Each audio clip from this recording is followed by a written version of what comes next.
बीवी पर बेवफाई का शक, पति ने आधी रात में घोंट दिया पत्नी का गला, वीरान खंडहर में दफनाई लाश।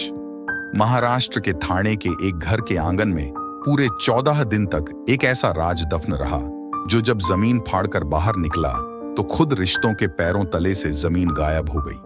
बेशक घर का ये मंजर 14 दिन बाद का है, मगर यकीन मानिए पिछले तनों से इस घर में बिल्कुल ऐसा ही मातम छाया हुआ था, क्योंकि 14 दिन से इस घर ज्योत्सना हैरत अंगेज रूप से गायब हो गई थी। 14 दिन तक पुलिस के साथ साथ ज्योत्सना का पूरा खानदान उसकी तलाश में दिन रात एक किए हुआ था। पूरे शहर को छान मारा, जहां भी जरा सा भी उसके मिलने की उम्मीद होती वो वहीं पहुंच जाते और फिर थक हार कर इसी घर में लौट आते।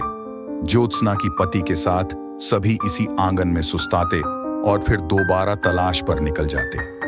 फिर 14 दिन बाद जिस ज्योत्सना का पता पूरे शहर ने नहीं दिया, जिस ज्योत्सना को पुलिस और उसके अपने नहीं ढूंढ पाए, वही ज्योत्सना अपने ही घर के आंगन से बाहर निकल आई, पर मुर्दा, क्योंकि 6 दिन से वो इसी आंगन में दफन थी। ज्योत्सना आंगन में दफन थी और कातिल इसी घर में इस आंगन की पहरेदारी कर रहा था।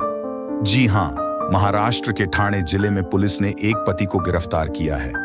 इस पति ने गला घोंटकर पत्नी की हत्या कर उसके शव को एक जर्जर मकान में दफना दिया था। पुलिस ने आरोपी को गिरफ्तार कर लिया है। अधिकारी ने बताया कि भिवंडी तालुका के गांव अंगांव से शव को बरामद कर लिया गया है। गणेशपुरी पुलिस थाने के सहायक उप निरीक्षक धर्मराज सोनके ने कहा, वो पुलिस के एक गश्ती दल को सूचना मिली कि अंबरनाथ की निवासी ज्योत्सना शेलार 5 मार्च से लापता है। रिश्तेदारों ने शिवाजी नगर पुलिस थाने में इस संबंध में रिपोर्ट दर्ज कराई थी। पुलिस ने जांच शुरू की और कुछ सुराग मिले, जिसके आधार पर महिला के पति दिगंबर शेलार को हिरासत में ले लिया गया। अधिकारी ने बताया कि सख्ती से पूछताछ के बाद उसने स्वीकार लिया कि उसने ही पत्नी की हत्या कर उसका शव अपने पैतृक गांव अंगांव के एक जर्जर घर में दफना दिया था।